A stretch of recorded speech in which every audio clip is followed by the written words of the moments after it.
Hey, good morning, or afternoon, or middle of the night, whenever you happen to be watching this. I'm David. It's good to meet you and/or see you again. Welcome back if you're a regular returning visitor. It's great to see you. And I wanted to share with you something that I was working on this morning. I guess you could call this shadow work. Probably is that. It's really a healing slash self love slash integration process.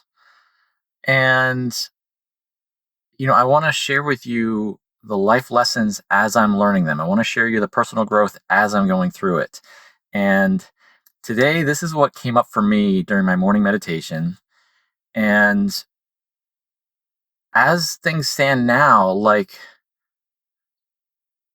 I haven't had a big breakthrough. Uh, there's like no major, like, crying or transformation or like eurekas or anything like that.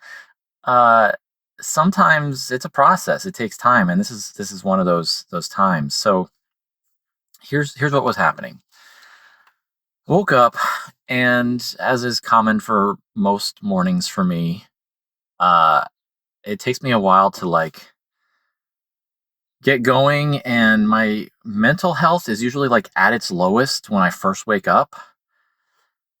I saw somewhere some psychologist or somebody was explaining how there's like hormone cycles your body goes through throughout the day and night, and it's like a biochemical thing. And like, if you wake up at a time when the cycle's at a certain stage or something like that, like, your mental health is just going to be really low. And I woke up sooner than I wanted to, sooner than my body wanted to this morning.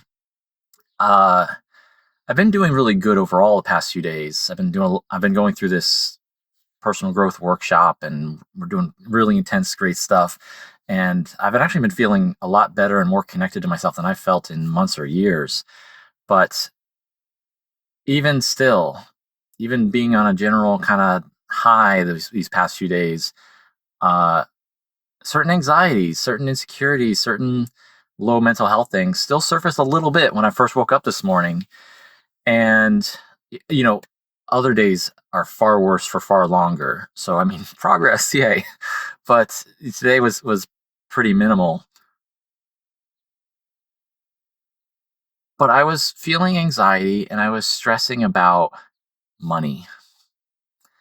And if you don't know, this is an area of my life I've kind of struggled with my entire life. I'm really good at saving. I'm really good at managing. I'm really good at working with very little resources, very little income. I can stretch a dollar and make it go really far. And that's good because there have been many times I've needed to do that. And every penny counted. Uh, and it's not from lack of effort. I have read all the business books and the money mindset books and the investing books, and I've gone to all the workshops and seminars about it and watched the videos about it, and I've done the law of attraction manifesting around it. And for whatever reason, this is an area that has been very slow progress for me. I'm paying my bills, but I'm just squeaking by, and I live a very humble, modest lifestyle. I'm a minimalist, and good thing, because my budget would not work otherwise.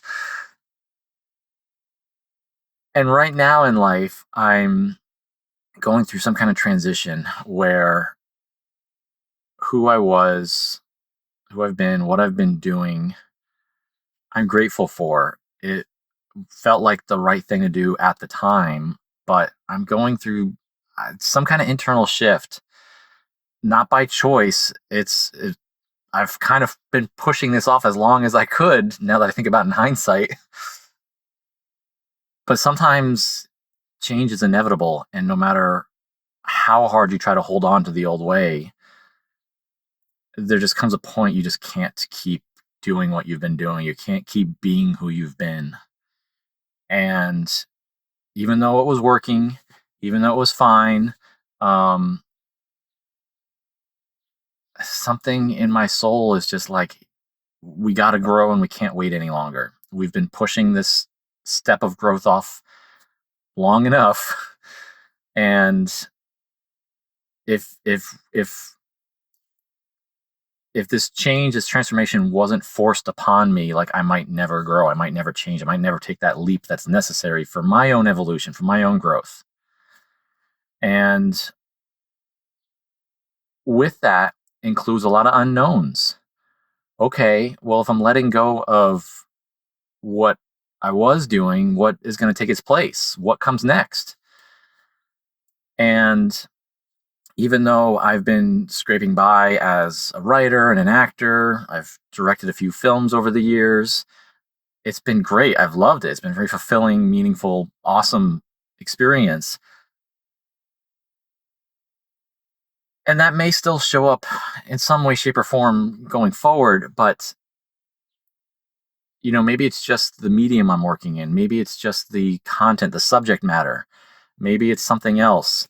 But I'm in that transition phase where I know what I'm letting go of, but I don't know what I'm embracing, what's taking its place yet. And it's a really scary place to be. It's you are just living in this state of uncertainty, of limbo. You're like, well, I trust, I have faith, something is going to show up, something will fill that void.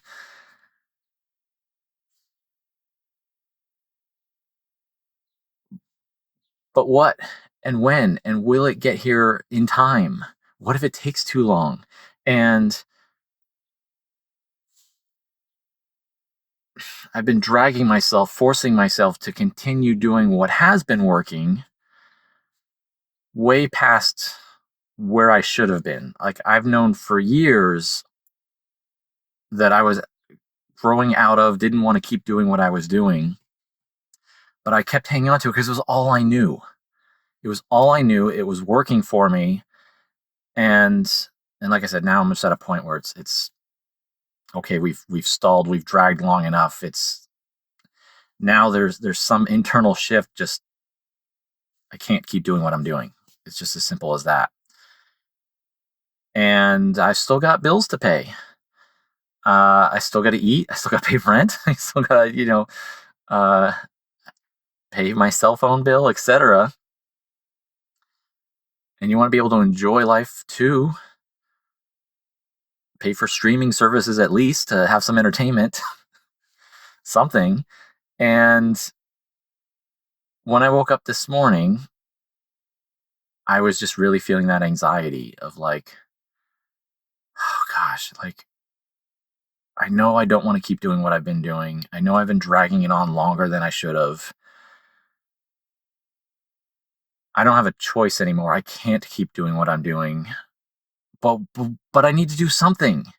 And what is it? And I've been trying so hard, racking my brain. I've been meditating and journaling and talking to friends and doing all these like visualization exercises and like all the tools.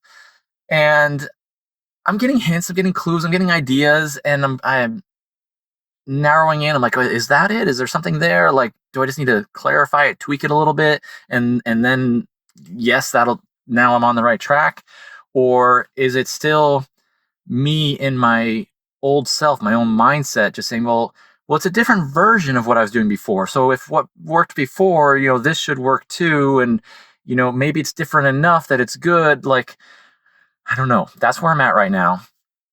And all this anxiety was coming up about like, what if I run out of money before I figure out what's next? And should I do this? Should I do that? One thing I've learned, and I do this all the time, is if I find myself in a bad place mentally, emotionally, just low mental health, a lot of anxiety, fear, anger, any negative emotion, I've learned, okay, that's a signal. At the first opportunity I get, put the phone on silent, turn off all, noises, TV, radio, distractions, and meditate.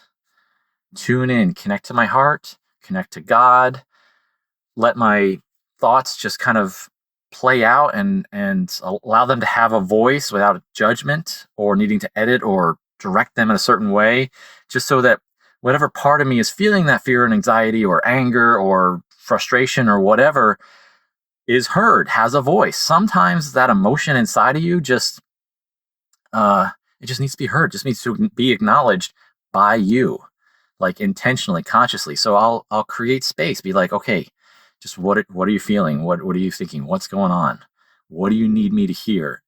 Whether or not I do act on it, whether or not I can act on it, that's a separate point. Sometimes it just needs to be expressed that some subconscious part of you needs to know that your conscious mind has been made aware.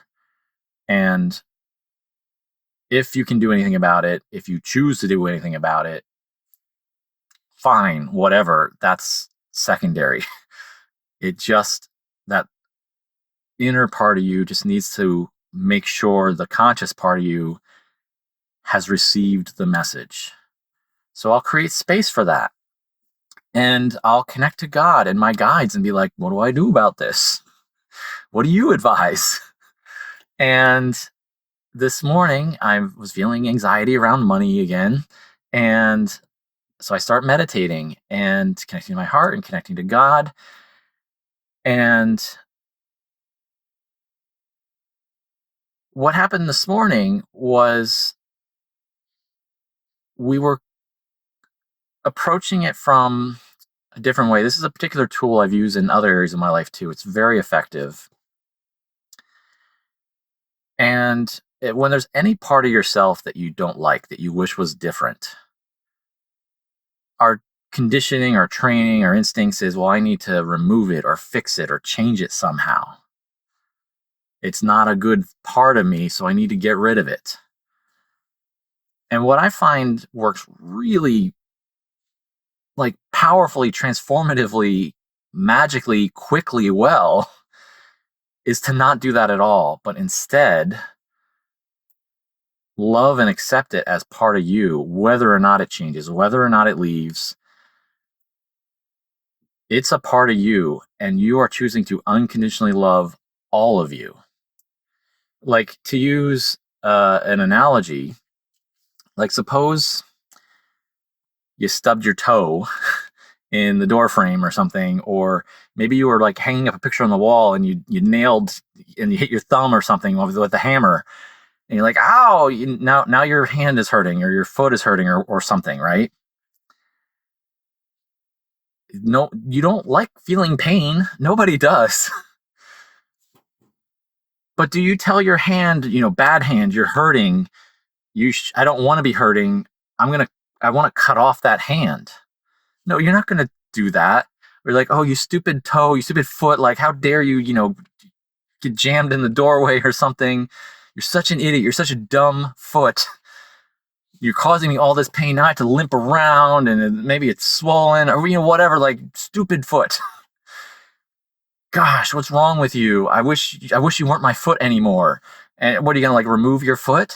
No, it's a part of you. And it's probably not your fault that it's hurting either.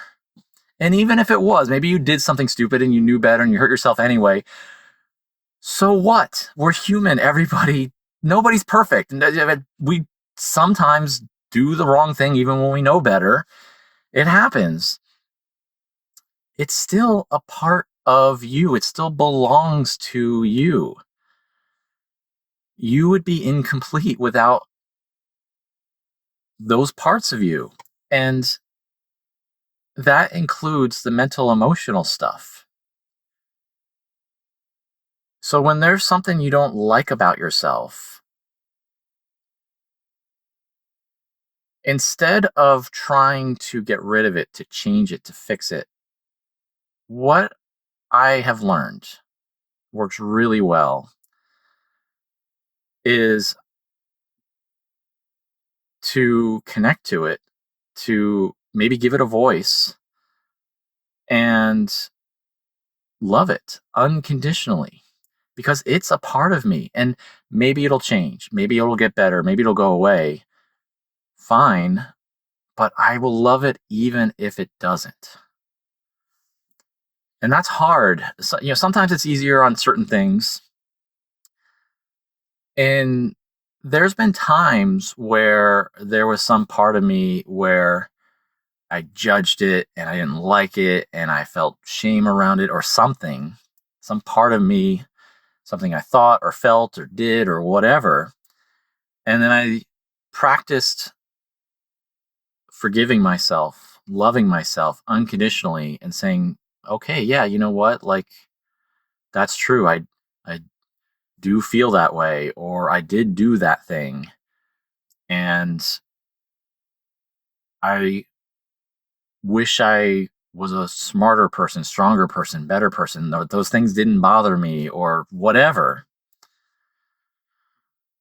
You can be honest with yourself and then say, but even so, you exist. You're a part of me. And I choose to unconditionally love all of me. It's not real love. It's not unconditional love if it's only the parts you like. You are practicing real unconditional love when something doesn't please you, when you don't like it, when part of you wishes it was different, and you love it anyway. And that's a muscle, that's a skill. If you struggle with that, like, it's okay. Be patient with yourself. Love that. Love that it's a struggle for you. It does get easier with practice. And for certain things in the past, when I genuinely, truly, unconditionally loved that part of myself, and I just held it and I just accepted it, I integrated it. I'm like, yep, this is a thing. This is part of me. And I'm going to love it anyway because it's part of me, because I love me, all of me.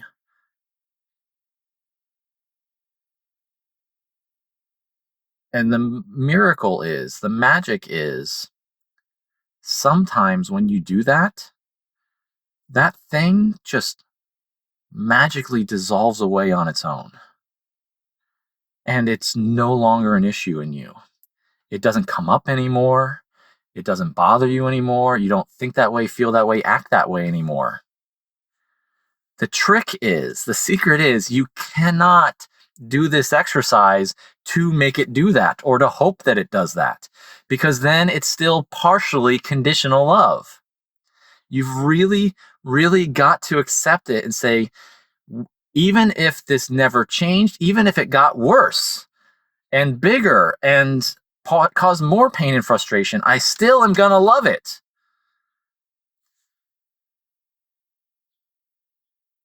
You've got to be authentically, unconditionally loving, accepting, integrating, and embracing it. And sometimes when you do that, that love transforms it. That love heals it. That love integrates and dissolves, and it suddenly is no longer like in your energy system. It was just a part of you that was needing love all along, and it finally got it. It finally got what it was really begging you for. It just didn't verbalize it in that. These wounds, these problems, these traumas, these triggers, all this stuff in us, none of them say, please just love me. They say, I'm upset about this, I'm bothered by that, or I'm angry about, whatever.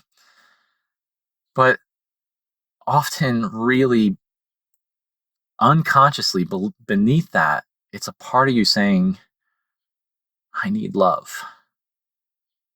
Please love me. And this morning, as I was meditating and I was feeling this anxiety around money and thinking back over my whole life history of like, I've tried building businesses and investing, and I've done everything I can think of to solve my finances, to fix that part of myself. And while there's been some improvement, I'm definitely better than where I started. I've made some progress, but it's been a lot of work, a lot of time, a lot of effort for small progress. And as I was talking with God about it, he asked me,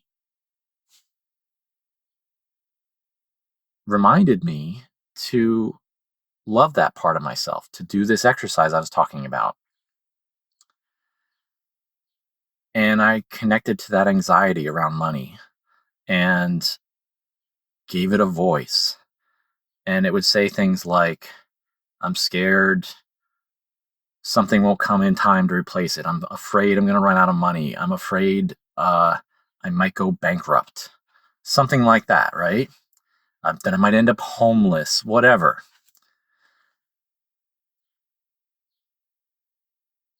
And then, still in that unconditional loving space, God was inviting me to go deeper and say, okay, and why is that a problem? Why is that bad?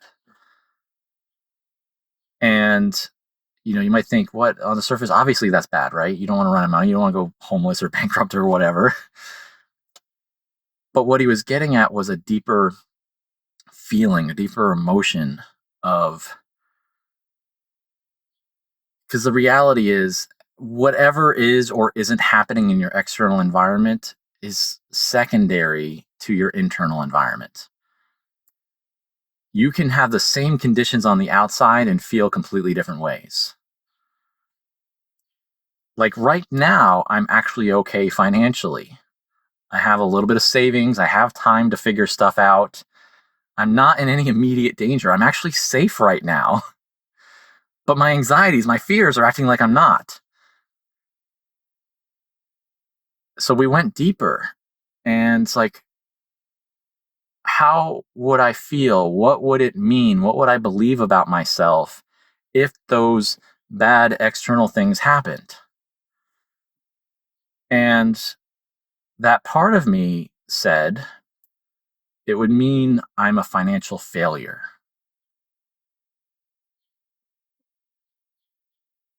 And then God said, okay, and why is that a problem? Even if I'm a financial failure, I'm still a good person in other ways. I'm still a lovable person in other ways. That's not my one defining trait, and nobody's perfect. So what? Maybe that's my thing. Maybe I'm a screw up and a failure financially, and no matter what I do or how hard I try, I can just never get ahead. Okay, what if that's the case? And what if that never changed and never went away, and that was just a part of who I am? Can I love and accept myself?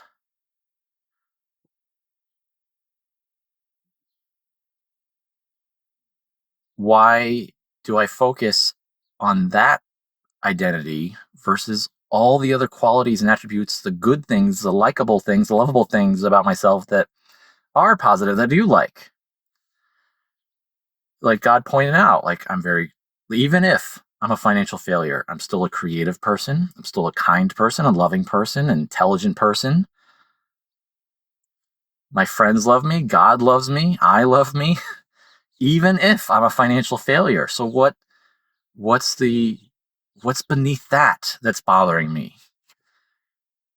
And that's when I realized that voice, that part of me, I got to the root of the love wound that it needed. And I realized that in my case, the most important thing to my dad was money, having a good, stable job that paid well and had benefits, financial security. And all my life, like that's the only thing in my perception, in my experience, in our relationship that I felt he valued most. And I have lots of examples of when I was failing to meet those expectations and standards, how disappointed he was in me, how angry he would get at me, how much pressure he would put on me. Um, to really distill it down in simple terms, deep in my subconscious, I learned if I want daddy's love, I need to be good at making money. And if I fail at that, if I'm not good at making money, then dad won't love me. I know intellectually better, but that's the experience that I have. That's the emotional charge around it. That is what deep subconsciously is driving me. And I didn't even realize it until I was meditating about it this morning.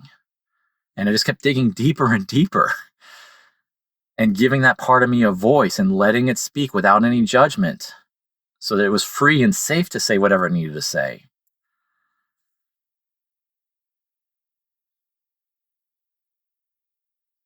And that's when I got to the deepest root I can find is all this effort to be better financially and all this guilt and shame I put on myself when I'm not doing better. I'm trying to be good enough for my dad's love. I'm trying to make him feel proud of me, try to make him approve of me, trying to just be good enough for him, to please him. It's that inner child in me, even though I'm a grown adult now, it's still a part of me. It just wants my dad to love me and be proud of me and feel I'm a good man.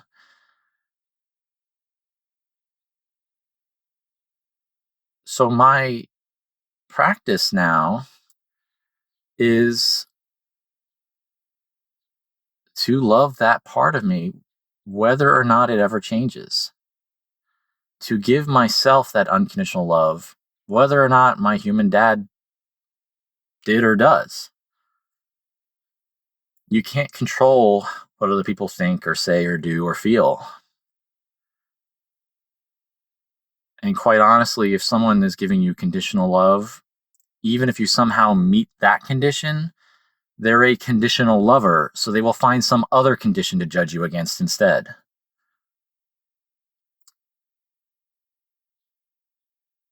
So give yourself unconditional love.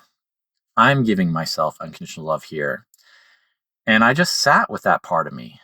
In meditation with my eyes closed, I connect to that part of me, those feelings, that belief, that need to be good enough to get my dad's love and all that kind of stuff. And I held that part of me. I loved that part of me. And like I said, sometimes just loving and accepting, embracing that unlovable part of yourself, finally giving it the love it's craving, sometimes it just magically integrates and dissolves away and it's no longer a thing. In my case this morning, I was sitting with it for quite a while and it wasn't going anywhere. It wasn't changing. And that's okay because we're not doing this to change it. We're doing this to love it. So I'm going to continue doing that. I'm going to continue loving that part of me.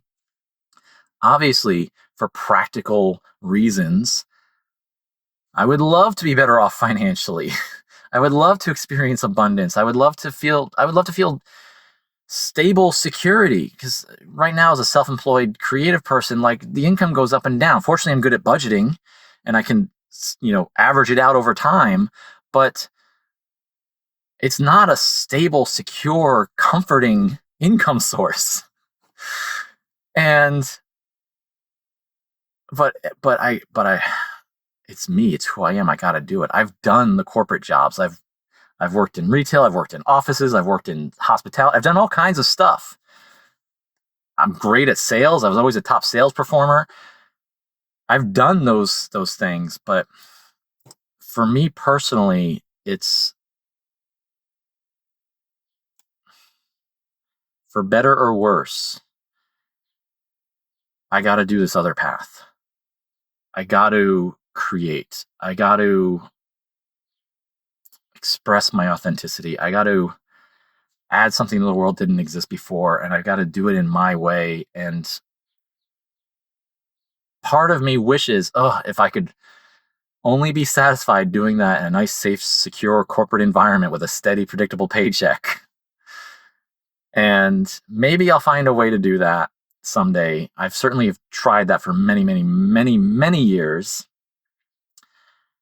And in my case, it literally took a major leap. This was back 2011. So we're 2025 now. So was that like 14 years? So almost a decade and a half ago, I reached a point similar to how I'm feeling right now in life, actually, come to think of it, where what I was doing, I just could not do anymore. I had to grow. And whatever part of you allows you to like speak and move and just physically interact in the world had locked up and said, no more of this. We cannot keep stalling and dragging and waiting and hoping and praying. You gotta leap. It's do or die. It's this or bust. And for me at that time, back in 2011, I had been desiring to be a writer for 15 years at that point. And I kept trying to do it like on the side while holding a steady job, and it just wasn't working for me. And I was at a point. I do not recommend this. Please try to avoid this extreme if possible. But my story is I reached a point where I could not continue what I was doing, that I was slowly dying inside anyway. And I knew on some level it was only a matter of time before that caught up and killed me physically. I had no guarantees. I had to give it my best shot. And I looked at my financial resources, and between savings and credit cards and that kind of stuff, I figured if I kept my expenses minimal and I focused full time on writing, I could survive for maybe 6 months, give or take. Because there's always unexpected expenses or whatever, right? So I projected, okay, I can survive that long. And then at that point, this is what I told myself. This is what I told a few close friends that I was brave enough to share this with, who I knew understood me and loved me enough to not talk me out of it. And I told them, like, look, when that 6-month deadline comes, either I will be making a living as a writer, or I will be living out of my car, which was an old, used, beat up car, but it was paid off. Had all kinds of maintenance issues, but it worked. So I was going to either live out of my car and get food stamps and survive on that, and continue going to the library to continue writing. Those were my two choices. Either I'm making it as a writer, or I'm willingly will become homeless and live off of food stamps and food banks, whatever is available, the generosity of people around me, panhandle on the street corners if I had to. And then when the libraries were open, I would go use their computer and, go online to a website or something and just keep working on my writing. That was the extreme where I was at. I came to that do or die, it's this or bust kind of point. And fortunately, the good news is in 2 months, I was suddenly making enough money as a writer. After all those years of trying and not making it, I had sold like a few books. I'd made like $20 here and $10 there, and that was it. And then in a 2-month period, I suddenly was now making just enough to cover my basic cost of living, rent, groceries, utilities, etc., gas, insurance. My cost of living was covered. Now, some of that money was lagged, like it had been earned, but hadn't been paid out by the retailer yet. So a lot of that money I had to wait an extra 2 months to actually get paid on. So in reality, like I was receiving the money within 4 months, but I had earned it within 2. And that only happened when when I had reached that extreme. But I share that story with you not to encourage you to just quit your job and take a leap like that, unless that's where your soul's at. And it's like, I don't have a choice, David. I got to do this, whether it's the right choice or not, whether it works out or not. I got to go for it. I got to try because I'm dying inside if I don't. If you're at that point, you have my blessings. Go for it. Let me know in the comments that you're taking a leap like that so I can like continue to pray for you and support you and keep me updated as you're going. But hopefully for most people, you don't have to go that extreme. You don't have to take that big of a risk. That's just what I dragged my feet long enough to, that's where it came to. And I feel like I'm not quite there yet, but I'm getting close to that again now in life. But fortunately for me, it worked out. I'm very grateful. Like, because of that leap, I've got like 40, 50 short stories and novels and other books out, like in print right now. I have over 1 million words published at this time.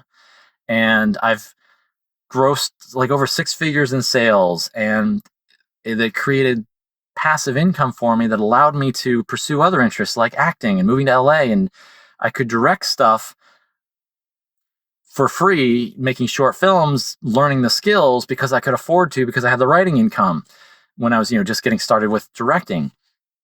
It really opened up a lot of doors for me, but I didn't know any of that would happen. There was no guarantee that I would even make a living as a writer. I had no proof that I would. Like I said, prior to that leap, the most I had made was like $20 here and $10 there, and like maybe a couple bucks in between, trying to self-publish and do things before. Sold a couple short scripts to a friend who was an aspiring director. He spent, my first screenplay I ever sold was for $10. And then he bought another script for me for $10. And then he bought a third script for me that he loved so much, he doubled his rate and paid me $20. But let me tell you, that in itself was transforming, because from that moment on, I could tell people, hey, I'm a paid writer. Didn't matter. It was only, a total of $40 for 3 different screenplays. I could honestly say I had been paid for my writing. And sometimes people will be like, really? That's cool. How much? And I'd be like, well, not much. It's for an independent filmmaker. And it's like, okay, yeah, cool. They never pushed past that. But that was transformative for me. And it was, about 6 months later when I made that leap story I just told you about. And then I started making dramatically more per month consistently, and I became a full-time writer. And it started with that mental shift of, well, my friend spent $10 on a screenplay. That's something. Let's see if we can keep going. See if we can take this further. But anyway, circling back to what I was saying a moment ago, there are many traditional jobs and fields that I could work in, that I have worked in, that if my true goal was financial stability, I could do that. But for me personally, this is both the blessing and the curse of being an artist. My soul just shrivels up and dies if I do that for too long. And I love myself enough to not do that any longer than absolutely necessary. And even though there's less security, there's less stability, there's no health insurance plan, there's no retirement pension benefits or anything like that, it's all up to me. If I don't show up, or even if I do show up, sometimes the work I create just doesn't sell. Sometimes I work months and months and months on one project with the best efforts, the best intentions. I put it out into the world and just it flops. Like, oh, you made $3 on that. Congratulations. Like, this path is not for the faint of heart. But if you're like me. If you're a creator, an artist, if you have an entrepreneur, you have some kind of calling for a different path, there are no guarantees. It will be difficult. There will be struggle, but I wouldn't trade it for anything in the world. I am so much happier, healthier, more fulfilled internally because of this path. And to me, where I prioritize my values is being true to myself, being who I am, expressing myself, being fulfilled, doing meaningful work is more important than financial security. I really want financial security. I need financial security. But these other values are above it to me. It's not for everybody. And sometimes I envy those people who are just like, no, I don't really care what I do as long as like it's steady and safe and pays the bills and isn't too much stress or whatever. And they find other ways to find happiness and fulfillment and meaning in life. They're able to do that outside their work. And genuinely, like, part of me envies people who can do that. I think they're lucky. But for me, I've tried that approach so many times for so long, and I can't. For me, my work itself has to be how I do that. And it's an adventure. But my point is, I'm practicing loving myself unconditionally. And I just went through this whole explanation about why I consciously choose the more difficult financial path in life that have no guarantees or less guarantees. And I could make my financial life much easier, but it would cost me so much more in other areas. And for better or worse, right or wrong, that's just how I am and how I feel. And I've tried to be different and I can't. So I have to love that part of me too that makes my life harder than I wish it was. I have to love the part of me that's resistant to the other way of being and keeps pushing me in this uncertain direction. I've got to love that part of me too. There's so many parts that need love. And my dad actually is in heaven now. He crossed over a little over a year ago now, I guess. Um, I trust that now that he's on the other side, he has a different perspective. And maybe, hopefully, I believe that he loves me and accepts me whether I'm a financial success or not. That he understands why I chose the journey that I choose. Even though it made zero sense to him. He's not the creative type. He was an engineer by trade. Everything had to be logical and rational and planned out and had backup plans for your backup plans. And if he didn't have a strategy to see exactly how it was all going to come together, like, it wasn't good enough, it wasn't ready, and don't take the risk. He was very risk adverse. That's just not his personality. It wasn't his temperament. It's not right or wrong. They're just different personality types. We need all of them. We can't all be risk takers. We need some people like keeping society stable and functioning in, a well-oiled machine. Like, we need that stability for some people to be able to take those risks. We need each other. Without the risk takers, though, society never progresses. We'd still be in the Stone Age.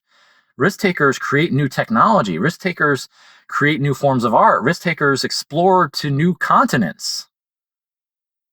We'd still be living in small tribes in Africa if there were no risk takers as a human species. But if there weren't the security-driven people, there wouldn't be the support system in place to give those risk takers the opportunity to take a risk. We'd all just be in survival mode. We need each other. We need both. And my dad was very much the security driven guy.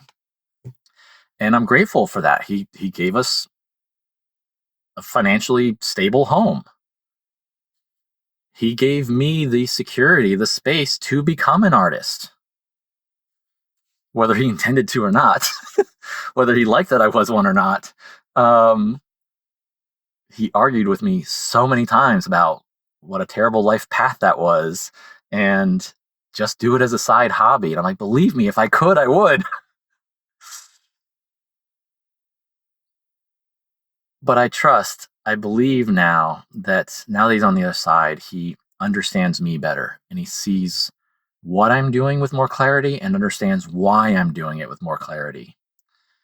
And I know, I choose to believe that even when he was still in a human body, he did love me, whether I was a financial success or not, that he did care about me.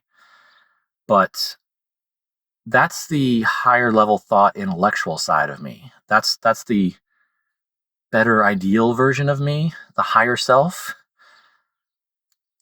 But there's still that inner child. There's a different subconscious part of me that was scared of my dad, that didn't want to disappoint my dad, that felt I'm failing my dad, that I won't get my dad's love if I'm a financial failure. And that part of me is authentic and true and deserving of love too. And like I said this morning during meditation, I just sat with it and just held and loved and accepted that part of me, allowed it to be part of me. It's okay that I think that way and feel that way. And I've been pushing myself to try to earn my father's love. It's okay. It's a part of me. I am going to love that part of me, as well as the part of me that says, "Oh, we got to make tough choices and take a lot of calculated risks and hope for the best when there's no guarantees. Life is harder, but I got to love that part of me too. All of me needs and deserves love, and those voices, those parts, may not go away, and that's okay. If they're always a part of me, if I'm always financially struggling, if I'm always just getting by, if I never become a financial success,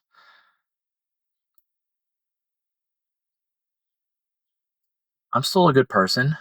I'm still a kind person, a loving person, an intelligent person, a creative person, a passionate person, a, a brave, fearless person. I do have fear. I just don't let it hold me back forever. There's a great quote I heard in a movie once. And I was like, oh my gosh, that's amazing. And I looked it up and wrote it down. And it's a quote I live by now. And it says, courage is not the absence of fear. It's the judgment that something else is more important than fear. And that's attributed to Ambrose Redmoon.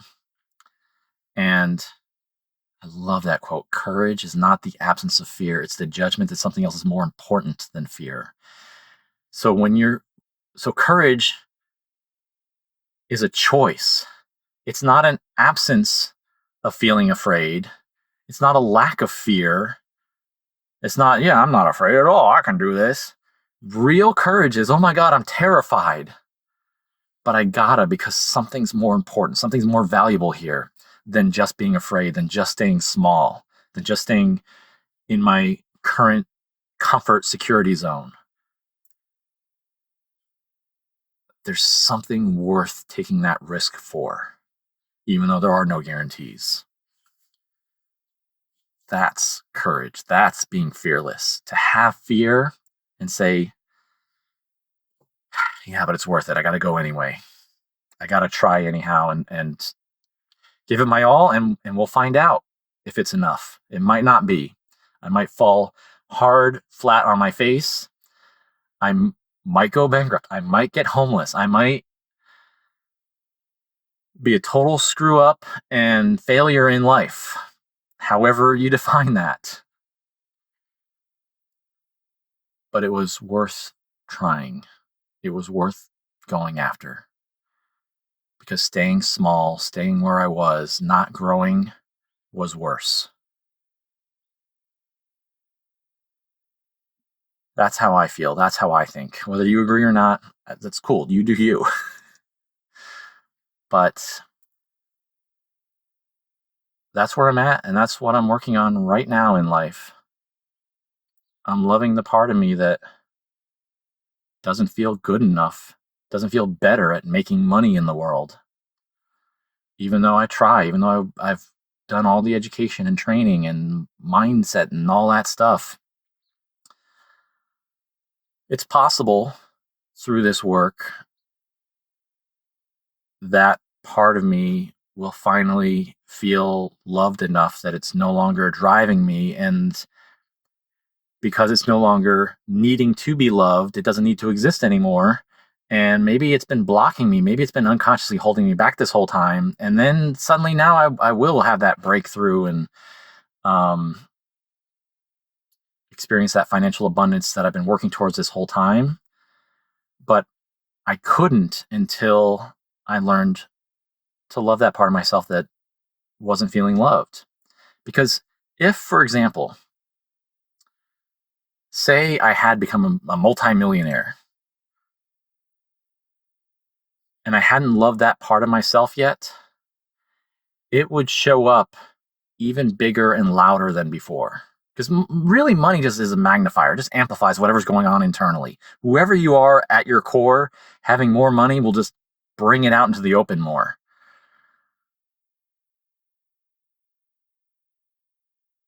This is a gift. This is an opportunity for me to practice unconditional self love.